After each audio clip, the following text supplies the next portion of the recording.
So today on Giant Stories, we had the opportunity to speak with Jennifer Walker, who's SVP and Chief Marketing Officer of Visit Dallas. Jennifer has over 25 years of experience in destination marketing, working with Visit California, Visit Santa Barbara, Visit Austin, and now Visit Dallas. So just, awful locales to have to work with. But what Jennifer's experience has taught her is really to understand, what is genuinely unique about a particular market. And what's interesting about Dallas is that we are a booming business environment, the fastest growing region in the United States.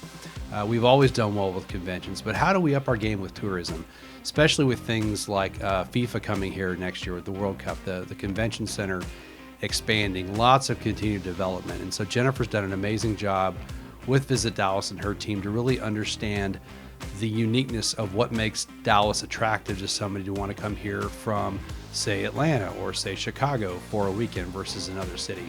They've done some great work, and we're really excited to share this podcast with you guys. And quite frankly, we're excited about the future of Dallas and what we have going on. So speaking of storytelling, we at Medium Giant are fortunate to work with several tourism and economic development brands. In conveying all that's motivating and meaningful about a particular geography, you would think it would lend itself to compelling stories. But how do you do that for the biggest city that's part of the fastest growing region in the United States? A city so diverse in its economic makeup, cultural identity, and tourism and convention appeal. North Texas and the city of Dallas in particular are riding a wave of massive momentum. Continued corporate relocations, a soon-to-be massively expanded convention center, continued development across town, and oh, by the way, host of the 2026 FIFA World Cup's media headquarters and a record 9 matches. This is a city and a region on the rise. Well, serendipitously, we're thrilled to have Jennifer Walker, Senior Vice President and Chief Marketing Officer of Visit Dallas, joining us today on Giant Stories. During her 3.5-year tenure with leading Visit Dallas's efforts to continue growing our tourism and convention business, she's led a transformative brand evolution which has permeated every facet of how the city presents itself to prospective visitors and, more importantly, how she and her team have enlisted the community to own and advocate for the brand as well. Beyond Visit Dallas, her 25-year career in destination marketing includes stops in Visit California, Visit Santa Barbara, and Visit Austin. Just terrible locales. I mean, really, really rough. It's been very exciting to see the transformation she's helped drive with our community, and we're very excited to have her here today. Jennifer, thanks for joining us. Thanks for having me, John. Man, what a time to be alive in Dallas right now with everything that's going on. Yeah, you said it earlier. This is one city on the rise. I know. There are very few cities that have as much forward momentum and growth as Dallas does, so it really is exciting. Let's talk about that. But first, we always start these podcasts by asking our guests to tell us their story and how you got, because destination marketing is certainly a niche, and so interested in how you got into this business and what your journey's been like. Absolutely, and niche destination marketing is. Most average consumers aren't even aware that DMOs, as we lovingly call ourselves, exist. I kind of stumbled into it, to be honest. I actually started thinking that I wanted to be a doctor. And then I got into my OChem classes and said, nope, I am more creatively inclined. So I decided to major in communications. And that's quite a pivot. A little bit, but I did much better in my grades. And at the time when Miller's Place was on, I thought advertising, that looks like a good idea. So got my toes wet starting on the ad agency side of things. Worked for a few major shops in San Francisco. Account side, account management, jack of all You're trades, a glutton master for of none. A glutton for punishment. And then I actually was working at a boutique agency in Austin when I discovered destination marketing. I was working on the Visit Austin account. And after several years on working that account, the CEO at the time brought me over client side, and I've remained there ever since. Wow. So what was it about destination marketing that appealed to you initially? I think first and foremost, it's a fun industry. We get to have fun. It's not like working on a brand that I don't support or that I don't believe in. Travel has so many benefits for people. It exposes you to new worlds, to new cultures, to new ways of life and thinking. It's also restorative for your personal well-being, for your family. What's not fun about that? Yeah. Well, you've also had the good fortune to be in places that a lot of people want to visit, right? True. I mean, whether it's the state of California or Santa Barbara or your Austin or certainly Dallas. So talk about your first foray. I believe it was Santa Barbara, Austin, but then going out to California and Santa Barbara. Talk about that experience, especially sort of, obviously a locale that has so much mystique attached to it, so much cachet attached to it. You know, how do you get people to want to come to a destination that they already want to come to, or that so many people already want to come to? Every DMO is its own special snowflake. Yeah. We're all unique in Yeah. our own way, shape, or form. And I've been very fortunate in my career to work for some very well-established and well-known brands. Santa Barbara, the American Riviera. Not really difficult to No. get people to travel there. I will say that we were limited with the hotel product that we have. We only have so many rooms. There's only so much we can do. And typically DMOs in smaller destinations, as you might suspect, have smaller budgets. Yep. So there's only so much we can do. But there were things that we knew we wanted to focus on in order to drive and to make up for the fact, for example, Santa Barbara doesn't have a convention center. It's not like Dallas. Dallas, you know, we are a meetings and convention hub. That's our bread and butter. Yep. The inverse is true for Dallas. We have a problem attracting leisure visitors. I'll get to that in a little Yeah. bit. But Santa Barbara trying to work with, for example, professional sport organizers to bring sporting events to the destination. Yep. Whether it's the Amgen Tour of California back in the day, whether it's running events, things like that. Events tend to be the primary impetus for somebody actually booking a trip, and then Right. they plan the rest of their stay around it. Yep. Santa Barbara was also, I think, suffering from a regional drive market problem.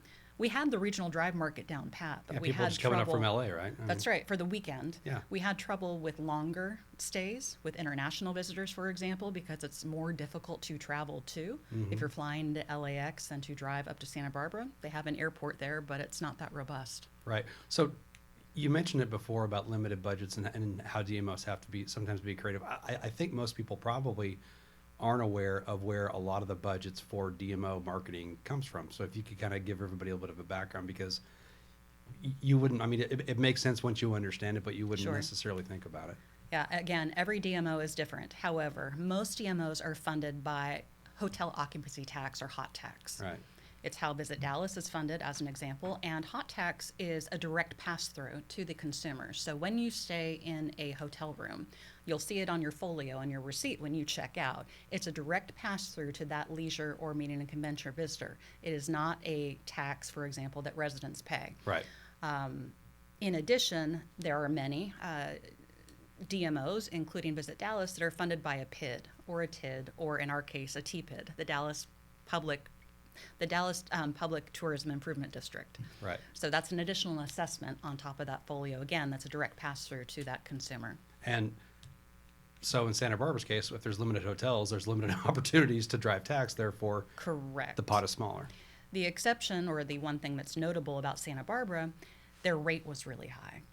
Their average daily rate, they had luxury high-end products and Yep. boutique properties, and they could really bump up that rate, when in Dallas, our ADR is fairly nominal in comparison to some other major destinations. Yeah. So talk about, having to be creative in Santa Barbara. What are you most proud of? Like, what was the most compelling story that you guys told? You're like, wow, from a career perspective, you would look back on this event or Yeah. this activation fondly. For better or for worse, I'm going to say crisis recovery. Really? I was there in Santa Barbara working for the DMO when the Thomas Fire rolled through. At the time, it was the largest fire in all of California.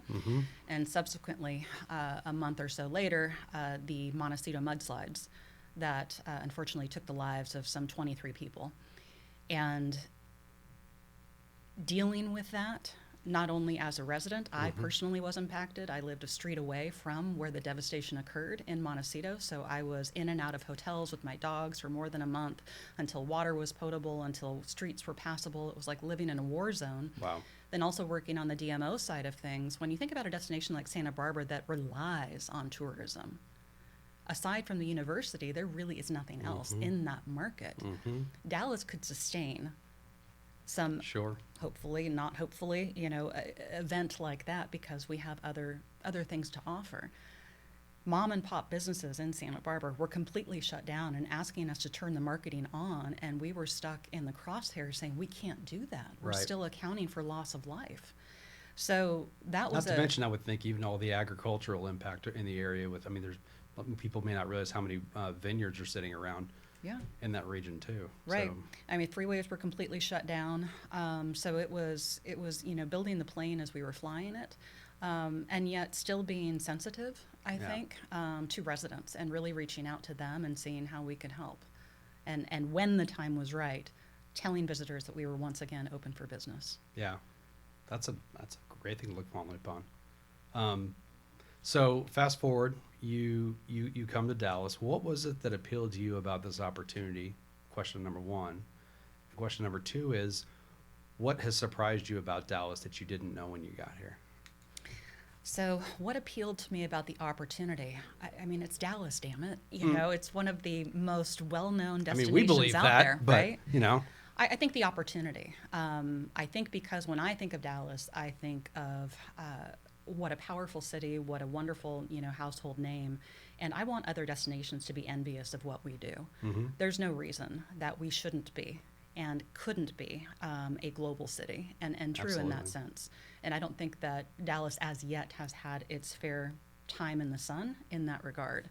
I think that we're getting there. We refer to ourselves as an emerging global city, Mm-hmm. and certainly transformative events like FIFA, like development of the convention center, like expansion of DFW are going to help us get there. Having FIFA will allow us to be on that global stage. And unfortunately, most individuals, whether you're a leisure visitor or a meeting professional, when they think of Dallas, there really isn't a singular thing that comes to mind. It's these stereotypical oil cowboy cliche notions back from the 1980s soap opera. Yeah. And our story is so much richer. Yeah, or JFK or something like That's that. right. Yeah. So what has surprised you? What has surprised me? I think most visitors tend to lump Dallas together with the rest of the state. I don't think they realize how welcoming, how hospitable, how inclusive and diverse we are. The fact, for example, that we are the 6th largest LGBTQ plus community in the entire country, that we have more rainbow crosswalks than anywhere else in the country. We have the largest LGBTQ plus black tie fundraising event. That surprised the heck out of me. And it's something, frankly, that as a marketer, I want to lean into and own. Those are stories that I want to share. Sure. So that leads into the work that you guys have put into reinvigorating the brand and really re-envisioning the brand, because the Dallas of even 10 years ago is drastically different than the Dallas of now. And with everything that's going on, it's drastically different than what it's going to be. And talk about all the enthusiasm and momentum that you guys have for it. Sure. So Dallas has never truly had a clear differentiator. When you look at a destination like Austin, for example, live music rises to the top. It's natural, it's organic. In Dallas, that was really missing. And again, there was just this lack of knowledge and understanding. I've said time and again that Dallas doesn't suffer from an awareness problem. You ask virtually anybody on the planet, have they heard of Dallas, Texas? And I'm convinced the answer will be yes. We suffer from a consideration problem, meaning most people don't understand why they would come to Dallas for a leisure vacation or a meeting or convention. And we wanted to change that because that's a missed competitive opportunity. And so we set out to create a unified destination brand, meaning it was much more than a logo or a campaign or a tagline. We wanted to create a unique point of differentiation in terms of where Dallas sat in the hearts and minds of consumers, and to use this positioning, to have this positioning be used citywide, adopted by economic development, by residents, so on and so forth. And talk about that challenge, because what you had said up front, whether it's the LGBT community, all the different pockets of Dallas, for those who haven't spent much time in the city, the historical divide between what's north of the Trinity and what's south of the Trinity. I mean, and just all of the different perspectives and the work that went into that. It was extensive, and it was daunting, to be sure. We, in fact, the research itself took 2 years. Extensive research. That should tell you something, right? I Right. And we wanted to be sure to do research not only with residents, but also with potential visitors. Because domestic, international, everybody. That's right, because a resident perception of the destination is very different than that of somebody in a drive market, and even that in an opportunity or fly market, even versus an international visitor, as you said. There's almost this direct geographic correlation with the further out away that you get from the destination, the greater the stereotypes become. So we in Dallas, as Dallasites, all understand how wonderful the city is, but we don't really have that tourism product built in. As a visitor, it's not easy to navigate. It's not easy to wayfind or get around. You almost need a local to show you. So the process was essentially, we wanted to consult with as many community leaders and stakeholders as possible. We formed a committee. I thought initially, let's make this about 10. My CEO at the time said, no, we're going to expand that to about 50. 50 different committee members, and honestly, anybody that wanted to be a part of it, we wanted to include them. And my challenge was this. Sounds like I was a little bit like herding cats, but I'm going to give some credit to Dallasites, and this actually feeds into what the brand is. I was concerned. I knew essentially who we needed to have at the table. Mm-hmm. My concern was getting them there. How in the heck are we going to be able to drag them to the table and get them to provide their input, which is critically important to our success? To their credit, Dallasites are incredibly proud. They showed up. Standing room only we're talking CEOs, we're talking leaders, we're talking average community members. These people wanted to say. And Dallasites are darn proud. And I think that's one of the reasons that we were successful in this. Had we not had their input, we would have fell flat. So, again, because you're talking to such a diverse community, and we'll get to what the brand launch was and talk about the messaging and how you went forward. There were probably 3 or 4 things I would think that sort of percolated towards the top, like commonalities, because at some point you can't say 50 different things. You got to focus and you got to be smart about it. What were those things that really percolated up? Obviously pride, Right. but like, how does that translate to somebody who wants to come here? You're proud of it, cool. Right. Why? Right. Like, what's the allure? So I would say our core experience pillars, we have 5. One, I mentioned earlier, our diverse community of people. Yep. Our brand is really rooted in the people of Dallas, and it's our welcoming hospitality, our spirit, and even our swagger. Mm-hmm. The fact that we're a little proud of ourselves and we like to show it off. I think we Yeah. temper that with being welcome and genuinely welcome. Yep. It's not fake by any means. So our diverse community of people, our creative culinary influence. It's one of the reasons that we're excited that we've been recognized now as a Michelin destination. Oh, awesome. That we're more than just barbecue and Tex-Mex. We Yes. have that, but we're a lot more. Yeah. Tatu's amazing. Arts and culture, the fact that our arts district has been named the #1 district in the entire country 2 years in a row by USA Today readers, how robust and wonderful that part of our community is. Something we refer to as our future-facing innovative audacity that speaks to new state-of-the-art developments like our convention center, Yep. or no longer being satisfied with being the second busiest airport in the world. We want to go after #1, right?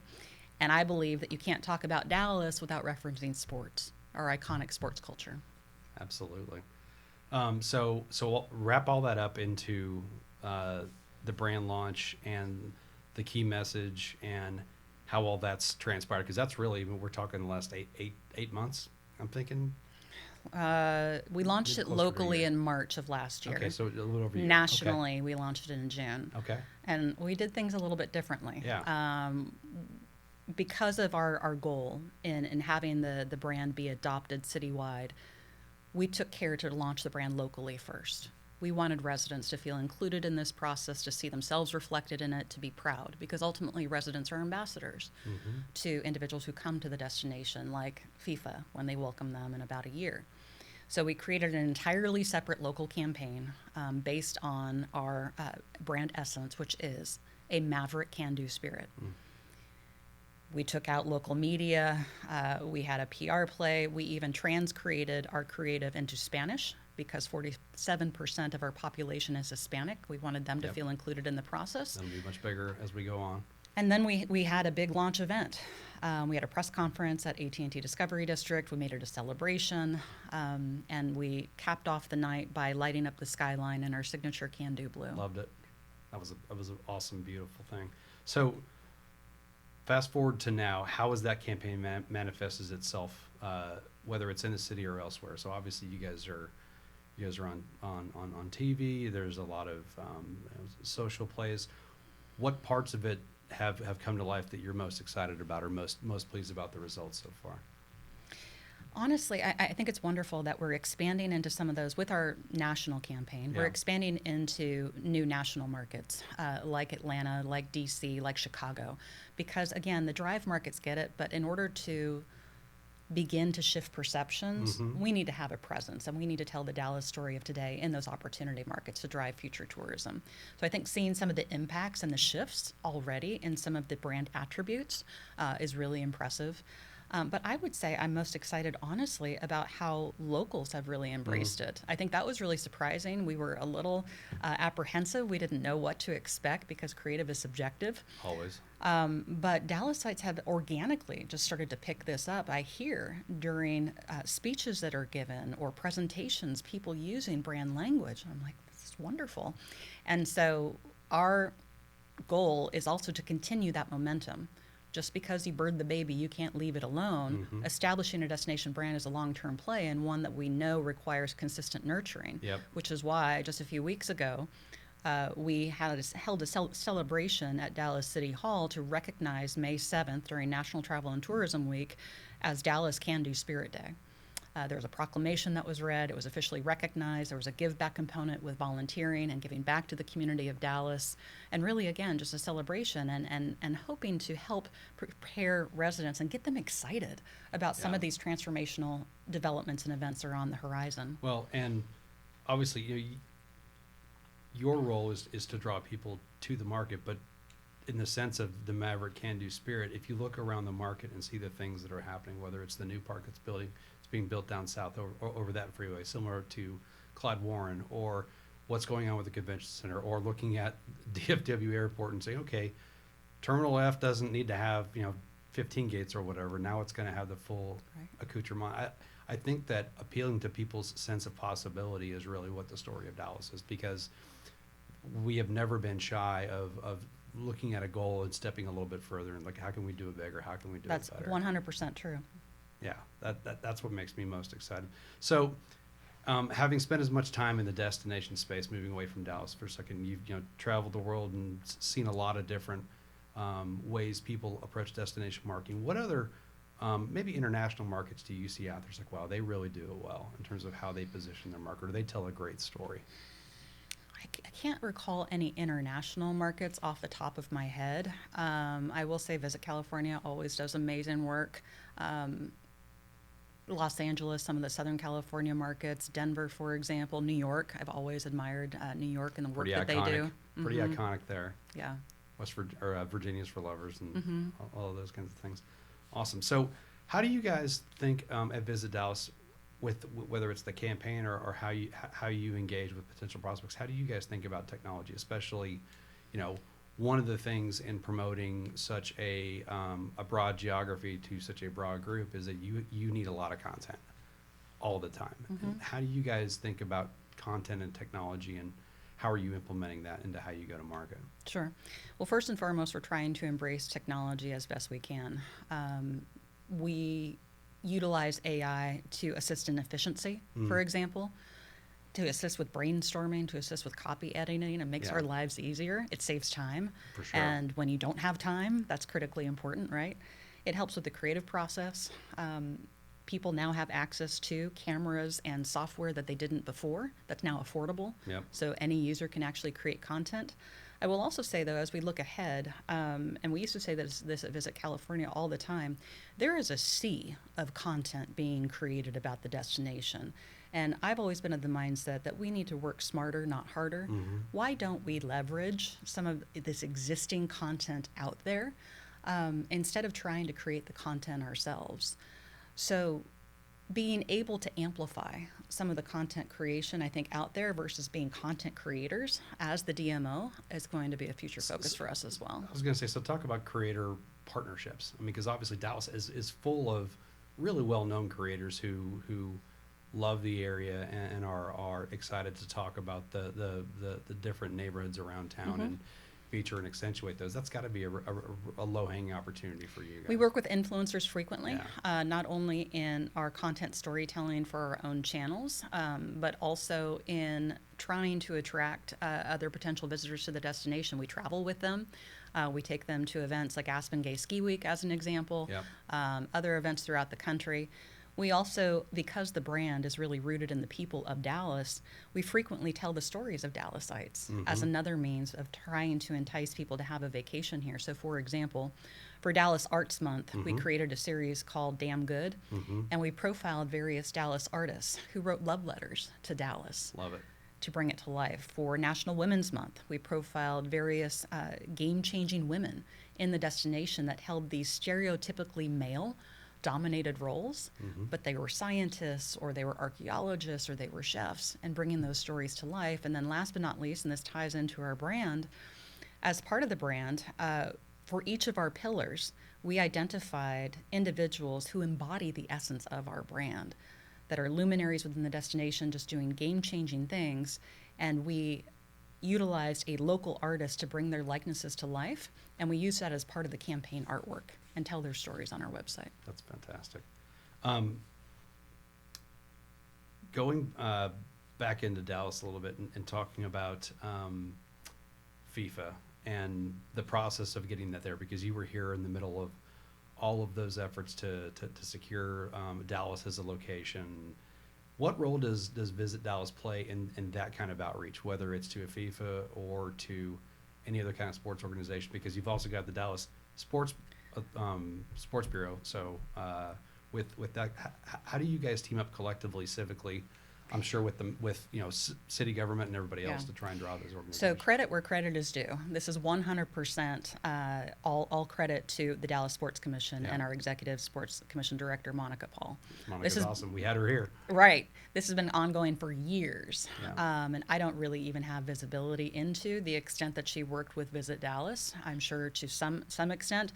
I think our real role will be, now that it is coming to life and coming to fruition, understanding what our priorities are as a DMO, either because it's not trying to get additional visitors here during that They're time. coming. They're coming. Yeah. We're going to have full hotel rooms. Yeah. It's not a problem. Yeah. We are shifting now to think about, okay, knowing that we are home to the International Broadcast Center, how can we ensure that those media are telling positive stories about the destination, and stories that are on brand, frankly. We don't want to leave them to their own accord and have them go and film in the stockyards in Fort Worth. Right. They're going to want to. Sure. You can only talk about soccer for so long. So what are those If assets? if they think Cowboys, then they're going to. That's right. Where's Especially the cow? international visitors. That's what they expect when they think of Texas. Yeah. So being able to shape, I would say, and influence that narrative, that's a number one priority for us. And also just to make them feel welcome while they're here. And then also ensuring that the visitor feels welcome. And whether that's ensuring that we have volunteers that are staffed or ambassadors that are there to show them around. I was going to say wayfinding is probably wayfinding is a big deal. priority. Safety is another big priority. just general Transportation. But also, as I mentioned, communicating to residents and ensuring that they're informed about any potential impacts, as well as to how to potentially get involved. So in some destinations like Colorado, you've got, summer marketing and then you've got winter marketing, and two very distinct things. Dallas has this weird, the winters can be at times kind of crazy, but really in the grand scheme of things, they're not that bad. In the summer, it can be hotter than Hades. So how do you guys think about seasonality here? Because it's such a unique climate compared to some that are so polarized, and it's easy to do one versus the other. Yeah, we're not as polarized as some destinations, but we do have seasonal efforts. We heavy up our buy in the spring and the summer months, and we go into a keep the lights on, mentality and program for the winters. Same goes for conventions. Those are really our need periods. Yeah. We have trouble filling the convention center during August, for example, or during December, but I don't think that's really unique necessarily to Dallas specifically. Yeah. There are a number of destinations that have that same challenge. When you're probably, that makes sense. So just as a marketer, somebody who's been in the business, somebody who's worked on the agency side and client side, you see a lot of stories being told out there. Talk about what stories do you think right now we have an overabundance of? Or too many of this type of narrative? We're like, oh God, not another one of these. I will say, though, that, as it relates to storytelling, I think that one thing remains true that resonates, and that's about making emotional connections with people, having authenticity. For me as a marketer, leaning into those things, again, that we can uniquely own. I do not want to pretend that we can be all things to all people, to promote nature, for example. Technically, we have it. It's not something I'm going to go out of my way to comparison to Denver, to shout off the rooftops. Right. When you say that you have something for everyone, you end up standing for nothing. Mm-hmm. So let's lean into those things that we can uniquely own and embrace. And I think that's what's so great about this brand is it's something that I think other visitors already see in Dallas. Yeah, it's interesting because I think our geography and just the location within the country is so unique, but I see a lot of let's use the Florida coastal stuff as an example. I see so many campaigns from, you could literally go right down the coast from town to town or county to They all look county or the whatever. same. Just literally Yeah. rip the logo off, put another logo on, and you have no idea, like, is this just a stock photo? Oh, we've done that in our industry at different presentations. It's been really eye-opening and kind of scary, you know, and our industry in particular has fallen fault to that. There's a formula, if you will, for Sure. what people think is effective tourism marketing, and it's something that I think we need to be aware of and intentional Yeah. about changing. Well, what's great, and even juxtapose Dallas against Fort Worth, because this isn't a, you know, I think Fort Worth is a great city, but it is very distinct and very unique. And if they're doing their job right, how they present themselves is going to be totally different than Dallas, because the experiences are completely different. If we're tapping into, again, authentically, like what makes Dallas what it is. Yeah, And Fort Worth can own Fort Worth all day. That's Yeah. wonderful. I want them to lean into Western because Dallas is not. yeah. So, okay, just came to my head. How do you overlay Texas with Dallas? Because there's a lot of people who take as much pride in being a Texan as they do a Dallas site. Sure. And the sometimes, to your point, the connotation and the stereotype of Texas would naturally align itself more with what you would think about Fort Worth. But there are a lot of things about Texas that Dallas is this beautiful manifestation of, right? Yeah. I would say this. This was something that we talked about in the branding process. There were some stakeholders that said, no, we need to steer clear of Texas. Other stakeholders said, no, that's not right. I think it's somewhere in between. I don't think that we can ignore it. It's a fact. We are in Texas. It doesn't mean that we need to go overtly over the top, Right. like cowboy, Right. culture, but we Right. can nod to it. Sure. And we do it through things like pride. The notion of Texas pride is very much alive and well. Yeah. And that's something that we try and embrace.